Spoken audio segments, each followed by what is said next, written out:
Hey guys, hello, नमस्ते, सत श्री अकाल। आई होप सो सब बहुत ही बढ़िया होंगे, उम्मीद करती हूँ। और इसी के साथ ही क्लास की शुरुआत करती हूँ। Welcome to guys our channel that name is example Rajshree classes. मैं नीरज। शुरुआत करते हैं। फिजिक्स की क्लास, क्वेश्चंस फिजिक्स के हैं आज और बहुत ही बेसिक क्वेश्चंस है। एग्ज़ाम में इन क्वेश्चंस के आने की संभावना बहुत ही ज़्यादा है, तो बिल्कुल हल्के में तो लेने की बात ही नहीं है। और बहुत ही अच्छे से आराम से क्वेश्चंस को करेंगे। बहुत ही साधारण क्वेश्चंस है, फिर कह रही हूँ बहुत ही साधारण क्वेश्चंस हैं, परंतु इनमें ही हम लोग भूल जाते हैं, घूम जाते हैं और बिल्कुल डिस्ट्रैक्ट हो जाते हैं। तो इन क्वेश्चंस की ही हम लोग अच्छे से क्लासेस को देखेंगे। तब तक के लिए guys, first question in our screen. तो जितने भी लोग अभी तक नहीं आए, फटाफट से आओ, आ जाओ फटाफट से। चलो फटाफट से शेयर वेयर कर दो भाई। गलत बात है ऐसे, तुम लोग ना पता नहीं शेयर क्यों नहीं करते हो हैं। होली का वक्त है, ठीक है, मिलजुल के रहो, शेयर वेयर करते रहो, ठीक है। ज़्यादा होली खेलनी नहीं है, कोरोना का ध्यान रखना है तुमको, और पढ़ते रहो बस, सबसे बढ़िया तो है ना। तो देखते हैं, शुरुआत करते हैं। First question in our screen. देखो पूछा क्या है। हाँ जी, देखिए पूछा जा रहा है कि शक्ति का मात्रक है। तो शक्ति का मात्रक क्या है भाई? आपसे सिंपल मात्रक, बहुत बहुत बहुत आसान क्वेश्चन। हर्ट्ज होता है क्या? तो फिर अगर हर्ट्ज शक्ति का मात्रक होता तो आवृत्ति का मात्रक क्या होता? वोल्ट होता है क्या मैम? हाँ, वोल्ट अगर इसका होता तो वोल्ट, अगर इसका है तो फिर विभवांतर का क्या होता? ठीक, चलो इसके बाद में बोला जा रहा है वॉट। वाट होगा न्यूट्रॉन। तो न्यूट्रॉन तो कहीं पे कोई मात्रक की संभावना ही नहीं, कहीं पे मात्रक की कोई बात ही नहीं न्यूट्रॉन जैसे। तो मैम हर्ट्ज तो आवृत्ति का होता है, मैडम वोल्ट बिल्कुल नहीं होगा। तो मैम क्या हो जाएगा मैम? वाट जो होता है वो किसका मात्रक होता है? शक्ति का मात्रक क्या होता है मैम? वाट होता है। तो बिल्कुल कॉमन सा क्वेश्चन, आसान सा क्वेश्चन, बहुत ही अच्छे तरीके से आगे बढ़ते हैं। ठीक है, आगे नेक्स्ट क्वेश्चन की अगर बात करते हैं, अगले प्रश्न की बात करते हैं, तो विद्युत शक्ति की इकाई क्या होती है? ये भी आपसे पूछा जाता है कि विद्युत शक्ति की इकाई क्या है। तो क्या विद्युत शक्ति की इकाई एम्पियर होती है? क्या विद्युत शक्ति की इकाई वोल्ट होती है? क्या विद्युत शक्ति की इकाई कुलाम होती है, या फिर वाट होती है? अब यहाँ पे विद्युत शक्ति बोल दी गई है, किसकी बात कर दी गई है भाई? विद्युत शक्ति बात कर दो। अब शक्ति कोई सी भी हो, तुम्हारी हो, हमारी हो, विद्युत की हो, सब शक्ति का एक ही मात्रक। तो एम्पियर तो भाई विद्युत का होगा ना। फिर बात कर रहे हैं वोल्ट, तो वोल्ट बिल्कुल नहीं होगा, कुलाम बिल्कुल नहीं होगा। तो क्या रहेगा यहाँ पे भी? वाट जो है इसका सही जवाब रहेगा। विद्युत शक्ति की अगर बात करें तो बिल्कुल इसका सही जवाब जो है वो क्या रहेगा? वाट रहेगा। तो आंसर करो भाई, फटाफट से शेयर वेयर कर दो, है ना। चलो भाई, ओके, नेक्स्ट क्वेश्चन देखते हैं। अब नेक्स्ट क्वेश्चन क्या पूछा? तभी मैंने बोल दिया था भाई बिल्कुल आसान से क्वेश्चन है बच्चे, पर ये बेसिक क्वेश्चन से ना आपको परेशान करते हैं, बहुत ज़्यादा परेशान करते हैं। आधे लोगों को पता ही नहीं। तो अब आवृत्ति, बार बार बोल रही हूँ आवृत्ति। अब आवृत्ति को कैसे याद रखोगे? आपने देखा होगा रेडियो एफएम आप लोग सुनते होंगे, और अगर रेडियो एफएम की बात करें तो वहाँ पर जो है आपको हर्ट्ज दिया होता है ना। आपने देखा होगा कि फ्रिक्वेंसी कौन कौन से चैनल होते हैं भाई? हम बोलते हैं कि एफएम रेडियो इतने हर्ट्ज है ना, 108 98.3 रेड एफएम है ना। तो वहाँ पे हर्ट्ज लिखा होता है। वो जो 98.3 रेड एफएम की बात कर रहे हैं, ठीक है, तो वो क्या है?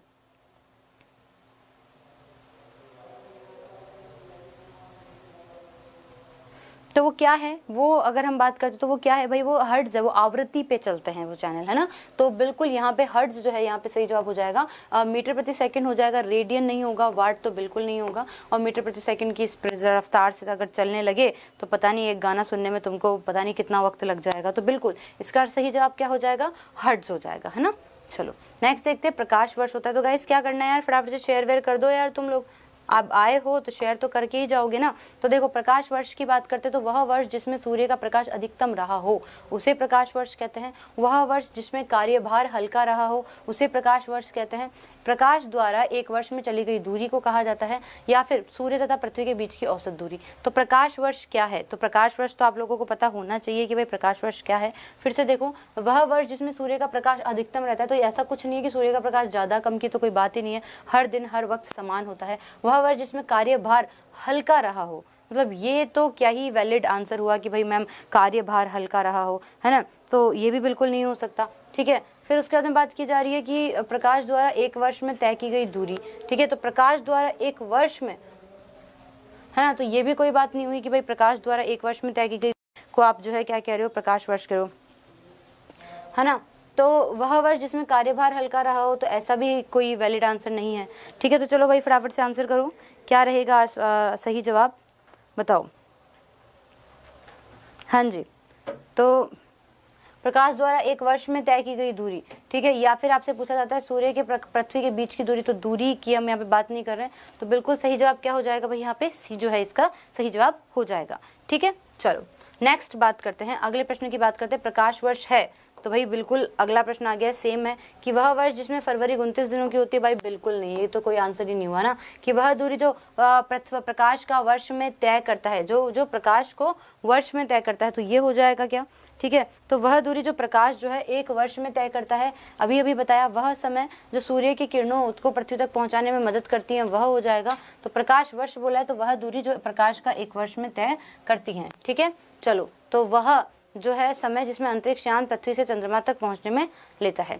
नेक्स्ट बात करते हैं कि माप की कौन सी इकाई है, माप की कौन सी इकाई है जो कि 0.39 से गुणा करने पर इंच प्राप्त होता है। तो भाई बिल्कुल आपको बोला है कि माप की कौन सी इकाई है जिसको 0.39 से गुणा करने पर इंच आपको प्राप्त होता है। तो मतलब 0.39 मिलीमीटर हो जाएगा, सेंटीमीटर हो जाएगा, या फिर आपका मीटर हो जाएगा, या फिर आपका डेसिबल हो जाएगा, ठीक है। तो यहाँ पे किसकी बात की जा रही है, यहाँ पे बोली जा रही है कि माप की कौन सी इकाई हो सकती है।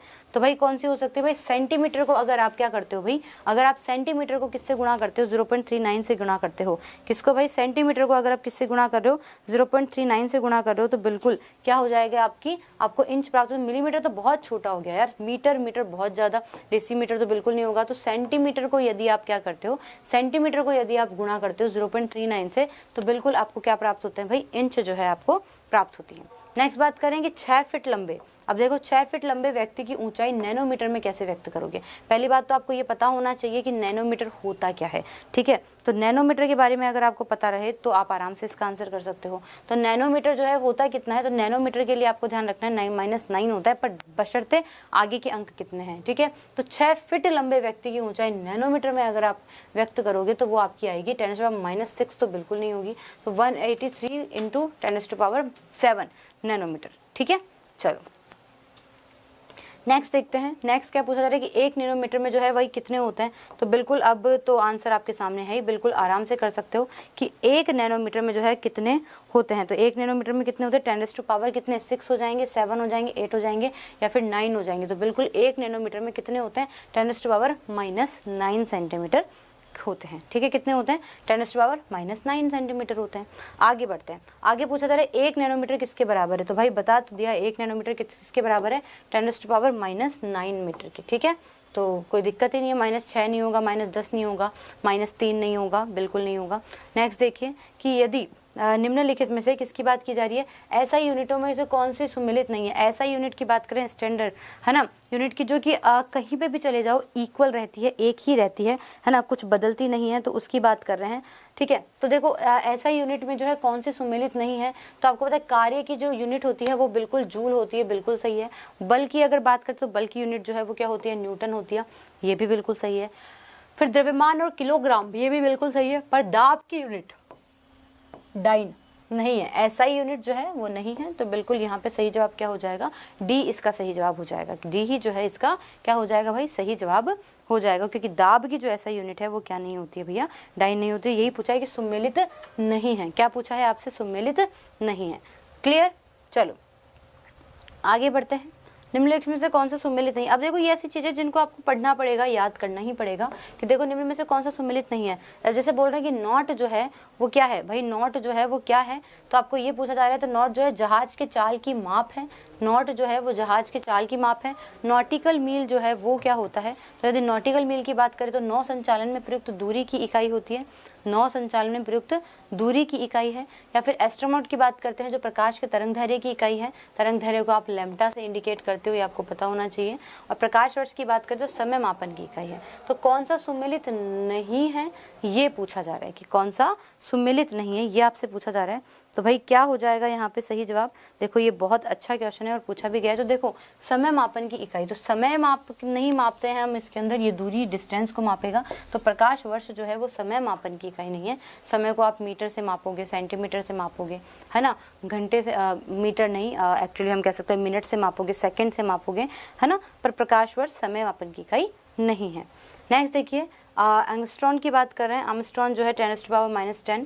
तो देखो इकाई की बात कर रहे हैं तो भाई कितना तरंग दैर्घ्य की होती है, लैम्डा की होती हैं, ऊर्जा की होती हैं। तो ये तो आप अगर 11th 12th में भी पढ़ के आए होंगे तो आपको आराम से पता लग जाएगा कि आर्मस्ट्रॉन्ग जो है वो किसकी इकाई है। तो लैम्डा की जो है वो इकाई जो है वो क्या होती है, आपकी जो है एंगस्ट्रॉन होती है, जिसको आप इस तरीके से लैम्डा को आप इस तरीके से प्रदर्शित करते हो। ऊर्जा की इकाई बिल्कुल आर्मस्ट्रॉन नहीं होती है, और आवृत्ति की हर्ट्ज होती है, वेग की आपको पता ही है मीटर सेकंड होती है। तो बिल्कुल यहाँ पे सही जवाब जो होगा वो क्या हो जाएगा, ए इसका सही जवाब हो जाएगा, तरंग दैर्घ्य इसका सही जवाब हो जाएगा।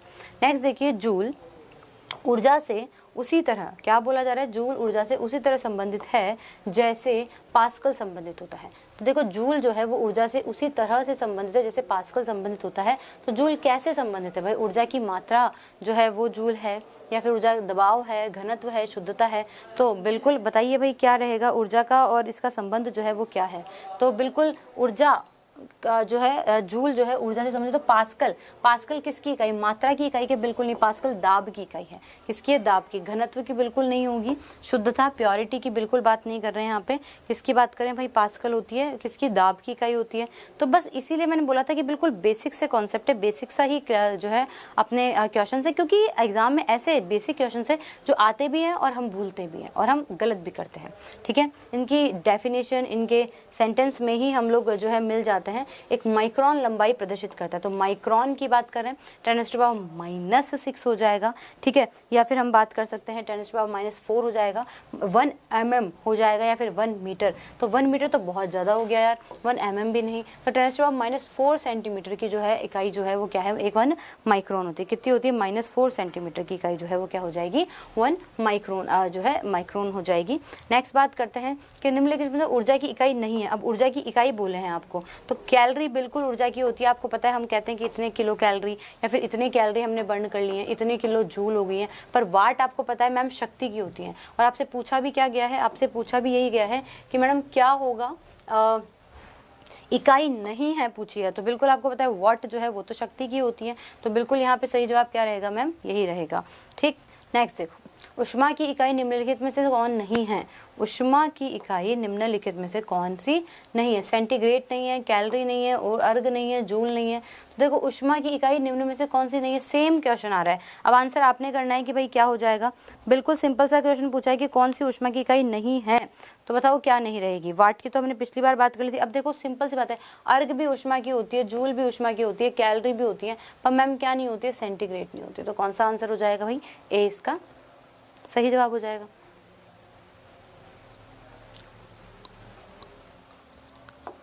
इसको डिलीट कर देती हूँ क्योंकि बाद में शायद आपको बाद में देखने में प्रॉब्लम हो। तो सेंटीग्रेड यहाँ पे सही जवाब हो जाएगा। नेक्स्ट बात करते हैं दबाव की इकाई क्या है। किसकी बात करते हैं, दबाव की। तो दाब की इकाई की बात पूछिए यार, ये तो इतना सिंपल सा कॉन्सेप्ट है, इतना सिंपल सा लॉजिक है। तो बिल्कुल दबाव की इकाई क्या हो जाएगी मैम, न्यूटन वर्ग मीटर हो जाएगी, न्यूटन मीटर हो जाएगी, उपयुक्त में से कोई नहीं, या फिर उपयुक्त में से एक से अधिक, या फिर न्यूटन प्रति मीटर। तो बिल्कुल कॉमन सेंस आंसर लगाना है, किसकी दबाव की इकाई पूछी और दबाव की इकाई बोले तो आपको पता है यार कि न्यूटन, न्यूटन नहीं है, पहले तो न्यूटन है, और न्यूटन प्रति वर्ग मीटर क्या हो जाएगा, न्यूटन प्रति जो है वर्ग मीटर जो है इसकी इकाई हो जाएगी। ठीक है, तो ए इसका सही जवाब हो जाएगा। अब नेक्स्ट बात करते हैं भाई, अगला क्वेश्चन जो है अपनों से क्या पूछा जा रहा है। अगला क्वेश्चन बहुत ही सिंपल सा क्वेश्चन है, बिल्कुल सिंपल सा लॉजिक है, कॉन्सेप्ट देखते हैं। पूछा जा रहा है कि पारिस्थितिक दबाव की इकाई जो है वो क्या होगी। किसकी बात की जा रही है, पारिस्थितिक दबाव की इकाई की बात पूछा जा रही है। और दबाव की बात आ जाए तो नॉट नहीं होगा, जूल तो बिल्कुल नहीं होगा। फिर उसके बाद बात की जा रही है ओह, तो ओहन भी नहीं होगा, जूल नहीं होगा, नॉट नहीं होगा। तो यहाँ पे सही जवाब जो होगा मैम क्या हो जाएगा, बार। तो आपको पता है इतने बार दबाव लग रहा है ना, तो क्या हो जाएगा सही जवाब, बार जो है इसका सही जवाब हो जाएगा। ए इसका सही जवाब हो जाएगा। नेक्स्ट बात करते हैं कि तेल जो होता है, तेल का एक बैरल है। क्या बात कर रहे हैं भाई, तेल का एक बैरल है जो निम्न में से लगभग कितना होता है। ठीक है, तो एक बैरल की बात कर रहे हैं, एक बैरल में कितना होगा, 131 लीटर होता है, 159 लीटर होता है, 179 होता है, या फिर 201 लीटर होता है। तो ये बहुत अच्छे क्वेश्चन हैं, सिंपल और बेसिक क्वेश्चन हैं। तो बताओ भाई फटाफट से क्या रहेगा कि एक की बात करें तो कितना हो जाएगा। तो एक बैरल के अंदर 131 लीटर नहीं होता है, 179 लीटर नहीं होता है, 201 नहीं होता है, 159 लीटर जो है वो एक बैरल के अंदर तेल के अंदर होता है। ठीक है, तो बी इसका करेक्ट आंसर हो जाएगा। नेक्स्ट बात करते हैं ल्यूकेस में क्या मापी जाती है। ल्यूकेस जो है वो किसकी इकाई है, तो क्या जल की शुद्धता की है। ठीक है, या फिर जल की गहराई की है, जल के बहाव की है, या फिर जल की मात्रा की है। तो किसकी बात करें, क्यूलेक्स, क्यू की बात करें ना, हाँ क्यूसेक की बात करें। क्यूसेक जो है वो निम्न में से किसकी इकाई होती है? तो भाई जल की शुद्धता के लिए क्या आप क्यूसेक लेते हैं, या फिर जल के बहाव के लिए लेते हैं, या जल की ऊंचाई के लिए लेते हैं, किसके लिए लेते हैं? तो आपको ध्यान रखना है, क्यूसेक की बात की जाए तो ना तो शुद्धता के लिए, प्योरिटी की नहीं है, गहराई की नहीं है, ऊर्जा की मात्रा ही नहीं है, जल के बहाव की बात करें अगर, तो उसको क्या कहा जाता है, क्यूसेक कहा जाता है। क्लियर? ओके, नेक्स्ट बात करते हैं। नेक्स्ट बात करते हैं सोनार में हम उपयोग करते हैं। अब सोनार की बात कर दी गई है कि सोनार में हम किसका उपयोग करते हैं? तो मैडम रेडियो तरंगों का यूज़ करते हैं, श्रव्य तरंगों का यूज़ करते हैं, पराश्रव्य तरंगों का यूज़ करते हैं, और श्रव्य तरंगों का यूज़ करते हैं। तो बिल्कुल ये बहुत ही अच्छा क्वेश्चन है। तो सोनार क्या रेडियो के लिए यूज़ किया जाता है क्या भाई? हाँ जी बताइए, सोनार जो है क्या वो रेडियो के लिए यूज़ किया जाता है क्या? सोनार की बात करते हैं तो क्या रेडियो के लिए है? श्रव्य तरंगे तो सुन पाते तो सोनार का यूज़ ही क्यों कर रहे होते हैं? ऐसे तरंगे जिनको सुनना परे है हमारे।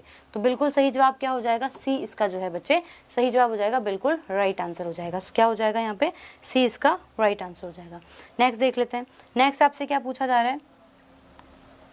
हाँ जी देखिए, नेक्स्ट आपसे क्या पूछा जा रहा है? नेक्स्ट आपसे पूछा जा रहा है कि अमीनोमीटर, है ना, किसकी बात की जा रही है भाई? अमीनोमीटर की बात की जा रही है। अमीनोमीटर जो है निम्नलिखित में से किसका मापन किया जाता है? अमीनोमीटर में किसका मापन किया जाता है? तो अमीनोमीटर की बात की जाए अगर, तो देखो भाई पानी के बहाव की गति को देखेंगे, पानी की गहराई को देखेंगे। तो पानी की गहराई का बिल्कुल अमीनोमीटर की बात नहीं करेंगे, पानी की बात नहीं करेंगे। तो हमारा पेन गिर गया है, कोई बात नहीं, उठा लेते हैं। ओके भाई, तो देखिए पानी के बहाव की गति के लिए किया जाता है, पवन के वेग के लिए किया जाता है, फिर प्रकाश की तीव्रता के लिए किया जाता है। तो प्रकाश की तीव्रता के लिए बिल्कुल नहीं किया जाएगा मैम, पवन के वेग के लिए, हवा के वेग के लिए अमीनोमीटर का यूज़ किया जाता है। किसके लिए? हवा के वेग के लिए। अब इसमें कोई दिमाग नहीं है, कोई मतलब कोई इतना ज़्यादा दिमाग हमको लगाना नहीं है, कोई दिक्कत हमको आनी नहीं चाहिए, क्योंकि बिल्कुल सिंपल सा कॉन्सेप्ट है, बिल्कुल नॉर्मल सा हमारे पास में कॉन्सेप्ट आता है निकल के।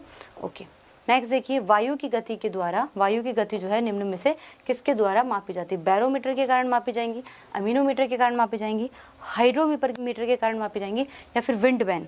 ठीक है, अब आधे लोग जो हैं वो क्या करने वाले हैं, गलत करने वाले हैं इस क्वेश्चन को।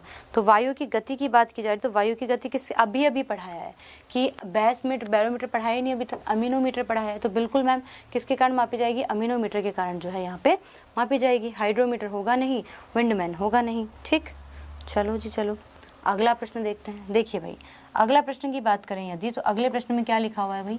अगला प्रश्न लिखा हुआ है कि निम्नलिखित, ठीक है, यहीं से ही पढ़ लेते हैं।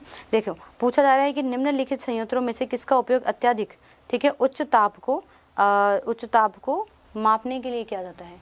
ठीक है, तो किसका उपयोग जो है बहुत हाई टेम्परेचर को मापने के लिए जो है किया जाता है? तो ये बहुत अच्छा क्वेश्चन है, ये पूछा भी गया है। आपके थर्मामीटर वगैरह में भी होता है ना। तो फोटोमीटर, तो फोटो की तो यहाँ पे बात ही नहीं हो रही है, फोटोन की यहाँ पे बात ही नहीं हो रही है, फोनोमीटर की बात नहीं हो रही है, पैक्नोमीटर की बात नहीं हो रही है। ये जो हाई टेम्परेचर की बात करते हो तो आपको ध्यान रखना है, पायरोमीटर जो है वो उच्च दाब के लिए, उच्च टेम्परेचर, हाई टेम्परेचर के लिए पायरोमीटर का यूज़ किया जाता है। ना यूज़ किया जाता है फोटोमीटर का, ना यूज़ किया जाता है फोनोमीटर का, ना यूज़ किया जाता है पैक्नोमीटर का। क्लियर? तो यहाँ पे क्या रहेगा? पायरोमीटर जो है यहाँ पे सही जवाब हो जाएगा। ठीक है, तो बिल्कुल अगले प्रश्न की तरफ बढ़ जाते हैं। देखिए, अब देखो बिल्कुल सिंपल सा सेम कॉन्सेप्ट है बच्चे कि निम्नलिखित तापियों में से किसे जो है पायरोमीटर कहते हैं? क्या बात कर रहे हैं, किसे पायरोमीटर कहते हैं? तो उच्च ताप विद्युत मापी, विकिरण मापी, गैस मापी, या फिर द्रव मापी। तो जिससे आप द्रव मापते हो उसको आपने क्या कहा है भाई? द्रव मापी कहा है। ठीक है ना। अब आपसे पूछा जा रहा है, देखो ताप विद्युती, तो ताप विद्युती मतलब विद्युत का जो टेम्परेचर है उसकी बात करें तो सबसे अधिक टेम्परेचर की बात करें बच्चों, और मैक्सिमम टेम्परेचर क्या द्रव का रहेगा? बिल्कुल नहीं रहेगा। क्या गैस का रहेगा? बिल्कुल नहीं रहेगा। विद्युत के से द्वारा ताप का नहीं रहेगा बच्चे, विकिरण का रहेगा। ठीक है, तो आप यही तो बात कर रहे हैं ना कि भाई सबसे ज़्यादा टेम्परेचर जो है वो किसका होता है? सबसे ज़्यादा टेम्परेचर अगर हमने बोला कि भाई वो पायरोमीटर का होता है, और अगर यहाँ पे बात की जाए कि भाई तरंगों की, तो तरंगों का भी टेम्परेचर जो है वो क्या होगा? हाई टेम्परेचर होगा। और हाई टेम्परेचर के लिए यदि बात की जाती है तो हाई टेम्परेचर जो कौन हो जाएगा? आपका दाब जो है विकिरण ताप में भी हो जाएगा। और एक क्या कर रहे हो भाई? शेयर कर दो फटाफट से। ठीक है ना, शेयर वेयर करना बहुत ज़्यादा ज़रूरी है, तो इस चीज़ को अपनों को ध्यान रखना है। ठीक है, तो ये चीज़ आपको ध्यान रखनी ज़रूरी है। आगे बढ़ते हैं। ठीक है, वह थर्मामीटर जो 2000 डिग्री सेल्सियस ताप 2000 डिग्री सेल्सियस मापने हेतु उपयुक्त हो वह है। वह थर्मामीटर जो क्या करे 2000 डिग्री सेल्सियस मापेगा, उपयुक्त होगा, तो वह कौन सा होगा? गैस थर्मामीटर होगा, पारे का थर्मामीटर होगा, पूर्ण विकिरण पायरोमीटर होगा। अब देखो 2000, अब तुम ये सोच रहे होंगे कि भाई 2000 टेम्परेचर अगर हाई टेम्परेचर है तो उससे तो पायरोमीटर मापेगा। अब ये भी पढ़ाया, देखो सोचो, विचार करो और आंसर बताओ। तो वह थर्मामीटर जो 2000 डिग्री सेल्सियस तापमान को मापने के लिए यूज़ किया जाता है। तो देखो गैस थर्मामीटर इतना नहीं माप पाएगा क्योंकि गैस का टेम्परेचर 2000 डिग्री सेंटीग्रेड हो नहीं सकता। पारा भी इतना कर सकता है क्या? पारा कर सकता है क्या इतना? बिल्कुल नहीं कर सकता। अब बोल रहे हैं 2000 डिग्री सेल्सियस जो है वाष्प दाब थर्मामीटर, तो वाष्प दाब थर्मामीटर भी नहीं होगा। तो यहाँ पे सही जवाब जो होगा वो क्या हो जाएगा? पूर्ण विकिरण पायरोमीटर। पूर्ण विकिरण, क्योंकि आपको पता है विकिरण के बारे में अभी पढ़ा था कि पायरोमीटर विकिरण तापमापी है और विकिरण तापमापी है। तो 2000 अगर डिग्री सेल्सियस टेम्परेचर की अगर आप बात कर रहे हो तो ऑब्वियस वो यही होगा। ठीक है, तो आगे बढ़ते हैं कि और क्या पूछा जा रहा है। ओके, नेक्स्ट क्वेश्चन आपसे पूछा जा रहा है, यहाँ पे आपको सही सुमेलित करने के लिए बोला जा रहा है कि निम्नलिखित युग्मों में से कौन सा एक सही सुमेलित नहीं है पूछा है। क्या पूछा है भाई? निम्नलिखित युग्मों में से यहाँ पे कौन सा एक सही सुमेलित नहीं है। तो इसको देख लेते हैं कि भाई कौन सा जो है सही सुमेलित नहीं है। तो देखो ऑडोमीटर जो है वाहनों के पहियों द्वारा तय की गई दूरी को मापने का यंत्र है, बिल्कुल सही बात है ये तो। ठीक है, आपसे नहीं है पूछा है, क्या है? नहीं है। फिर आपसे पूछा है कि ऑडेंटोमीटर जो है, तो क्या बोल रहे, देखो वो ऊपर ऑडोमीटर है, नीचे जो है ऑन्डोमीटर है, जो विद्युत चुंबकीय तरंगों की आवृत्ति मापने के लिए यूज़ किया जाता है। तो बिल्कुल ये भी सही है। वहाँ पे ऑडो है, ये ऑन्डो है और ये ऑडियो है। ठीक है, तो ऑडियोमीटर जो है वो ध्वनि तीव्रता मापक युक्ति है, बिल्कुल ऑडियो से जो आपको पता लग रहा है। ठीक है, फिर उसके बाद में बात करें विद्युत एमीटर जो है विद्युत शक्ति का मापक, बिल्कुल नहीं, विद्युत शक्ति का मापक नहीं है, बिल्कुल नहीं है। ठीक है, तो यहाँ पे क्या रहेगा? डी जो है इसका क्या हो जाएगा बच्चे? सही जवाब हो जाएगा। ठीक है, तो डी इसका यहाँ पे सही जवाब हो जाएगा। नेक्स्ट प्रश्न की बात करते हैं। नेक्स्ट पर पूछा जा रहा है कि विद्युत धारा की बात करते हैं तो निम्न में से किसके उपकरण में यूज आती है। तो विद्युत धारा निम्न में से किस उपकरण से मापी जाती है? तो अभी आ गया है, वहाँ पे विद्युत शक्ति था, वहाँ पे विद्युत शक्ति था, जो कि शायद हमारा गलत हो सकता था। यहाँ पे हम किसकी बात कर रहे हैं? यहाँ पे हम बात कर रहे हैं किसकी, किस उपकरण से मापी जाती है। तो भाई विद्युत शक्ति जो है वो किस उपकरण से मापी जाएगी?